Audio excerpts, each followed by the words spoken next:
और फिर परमात्मा हमें पग पग पर साथ देगा, हमारा सहयोग देगा, शुभ कर्मों का फल मिलने लग जाएगा और फिर हम किसी का कभी बुरा नहीं कर सकते। अब तो ना बाप ने, ना तो बेटे न बाप की चिंता रही, माता पिता की तरफ कोई ध्यान नहीं है।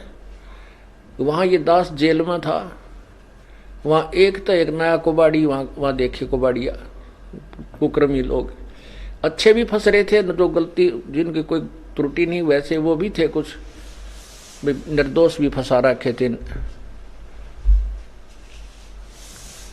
किसी अन्य कारणों से। तो एक ऐसा भी मिला, उसने अपने बाप का कत्ल कर रखा था। तो उसे पूछा, भाई तने ऐसी गलती क्यों करी, बाप के तो नहीं करना चाहिए था। तो उसी के गांव का और था वहां बंद, वो कहने लगा, जी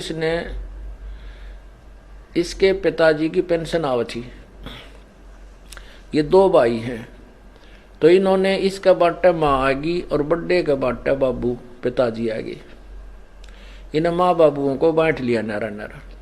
अब वो पेंशन आवे थी, तो वो पेंशन बुढ़ा ने बोला, मैं तो भाई जिसमें रोटी खाऊंगा उसने दूंगा, तेरे को क्यों दूं जब तू मेरी सेवा नहीं कर रहा।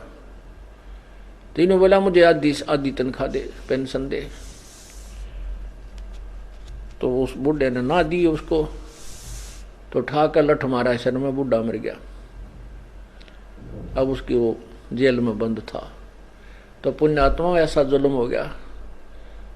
माँ बाप ना हम कितना, माता पिता हमें कितने प्यार से पालते हैं, आज जो छोटे छोटे जवान बच्चे हैं उनके पास पुत्र हैं पुत्रियां हैं, वो कितना सीने से लगाए फिरते हैं, कंधे पर बैठाते हैं, सिर पर बैठाते हैं, चूमते हैं, वो लाड करते करते पेशाब भी कर दे, सारे कपड़े में कर दे काम, और फिर भी बुरे नहीं लगते।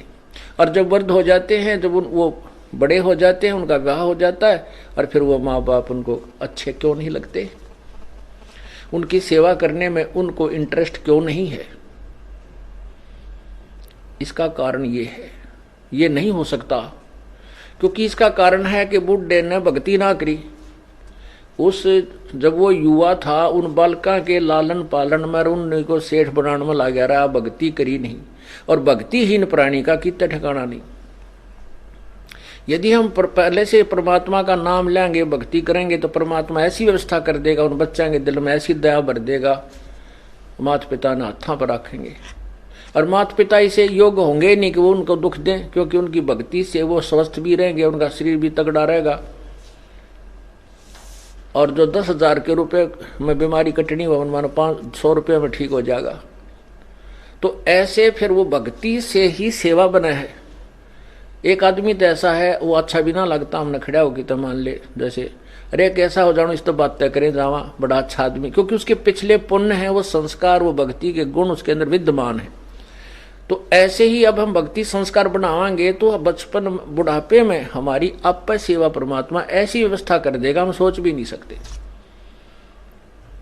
ना हम बच्चन बुरे लागा, ना बच्चे हमारी सेवा से उकताएंगे, कभी नहीं उकताएंगे, दूनी इंटरेस्ट बढ़ेगा। अब देखो पुण्यात्माओं, इस दास के 4 संतान, 2 लड़के 2 लड़की थी। यदि ये दास उन्हीं में उलझ पुलझ रह जाता, अब मुझे पता हुआ मेरी कितनी की खातिरदारी करें, खूब पता है मुझे वह क्या नेचर है उनका, कैसा उनका स्वभाव और क्या करते। अब परमात्मा के चरणों में आया हूं, मेरे लाखों चेले बेटा बेटी हो गए।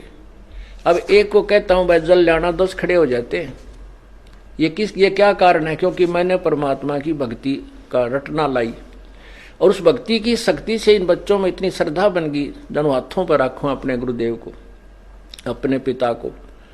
परमात्मा कहते हैं, कुल खोए कुल होत है, कुल राखें कुल जा, राम निकल कुल भेंट ले, सब कुल रहा समाए। यदि हम इस कुल को बचाने में लगे रहेंगे, कुल तो नष्ट होगा, हम भी मरेंगे, बेटे भी मरेंगे, पोते भी मरेंगे, सभी ने एक दिन जाना है, ये तो रहना नहीं। 1 लख पूत 1.25 लाख नाती, उस रावण कह दी वन बाती। और यदि हम इस कुल को भूल कर, और राम निकुल कुल, ये राम का कुल है, ये भगवान कुल है, भगवान का खानदान है, यानी सत्संग में आ जाना। अब आप बहन भाई हो, एक गुरु के शिष्य हो, और ये दास आपका पिता, आप हमारे बच्चे हो गए, तो ये हमारा कुल बन गया। कहते इस राम निकल कुल भेंट ले, सब कुल रहा समाये, बेटा भी, बेटी भी, माई भी, भाई भी, सारे हो गए इसमें।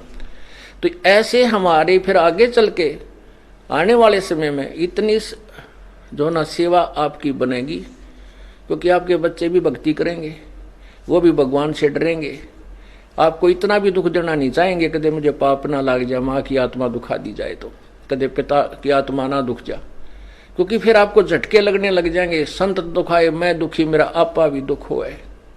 परमात्मा कहते हैं मेरे कबीर कहे मेरे भक्त को दुख ना दियो कोई, मेरा भक्त दुखाए मैं दुखी, मेरा आपा भी दुख होई। तो इस तरह फिर हमें झटके लगने लग जाएंगे, परमात्मा सतर्क करेगा, गलती मत करवाई। हमें जैसे हम मान लिया हमने किसी को दुख दिया, फिर हमारे को कोई हानि हुई तो विचार करेंगे लेट के, आगे वो गलती नहीं करेंगे। तो ऐसे समाज भी सुधरेगा और ये अपराध भी समाप्त हो जाएंगे। तो इसी रास्ते से हम मानवता का उत्थान कर सकते हैं और कोई तरीका नहीं है। आप देख रहे हो अब 57 साल का तो ये दास हो लिया, 58 में हम चल रहा है, और 10 वर्ष का समझन लग गया था ये MLA MP क्यों कर बने हैं, मंत्री मुख्यमंत्री कैसे बनते हैं।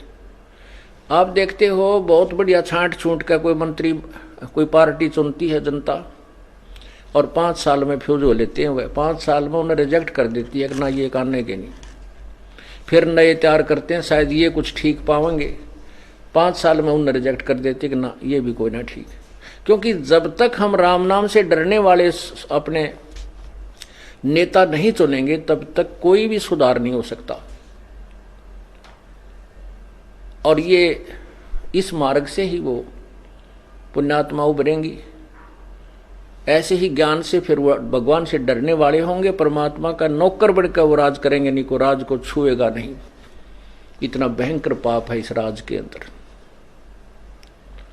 राजा लोग भगवान से डरने वाला हो, बिल्कुल भी गलत काम नहीं करते, तुरंत त्याग देना पड़े, उसने इस्तीफा देना पड़ जाए। ऐसे निर्भय होकर जब हम शासन करेंगे तो हम पाप से बचे रह सकते हैं, अन्यथा नहीं। और तभी हमारी प्रजा सुखी होगी, और प्रजा सुखी होगी भगवान के भक्ति से, इस पुण्य से, दान से, धर्म से, और इन्हीं के निमित्त परमात्मा की कृपा से प्रभु समय पर वर्षा करेगा, हर तरह की सुविधा देगा।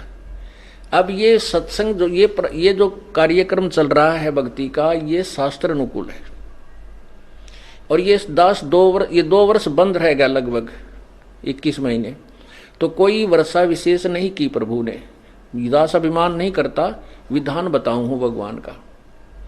और जब से ये पुनः शुरू हुए हैं, मैं इस दास ने कह दिया था जब जमानत होने से 1-2 महीने पहले भी, वहाँ आश्रम अपना बरवाला मिल गया है और पाठ प्रारंभ कर दो।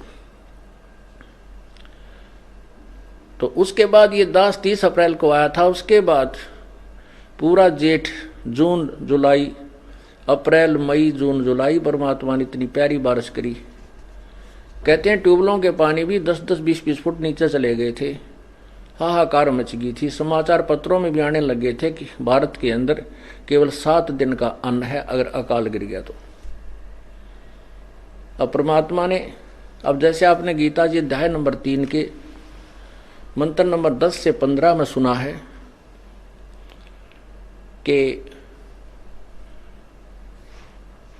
जो शास्त्र अनुसार जो यज्ञ की जाते हैं तो यज्ञ से ही वर्षा होती है। जैसे कहते हैं सभी प्राणी अन्न से उत्पन्न होते हैं, अन्न वर्षा से उत्पन्न होता है, वर्षा यज्ञ से होती है, यज्ञ शुभ कर्मों से होते हैं, और शुभ कर्म इस काल के लोक में आए तो हमने ये कर्म करने पड़ेंगे। ये काल ब्रह्म से हमारे को ये कर्म लगे, और ब्रह्म की उत्पत्ति हुई अक्षर पुरुष से, उस अविनाशी परमात्मा से, और वो अविनाशी परमात्मा ही सभी यज्ञों में प्रतिष्ठित है। उसी को इष्ट रूप में पूज्य मानकर जो धार्मिक अनुष्ठान किए जाते हैं उनका प्रतिफल सही मिलता है।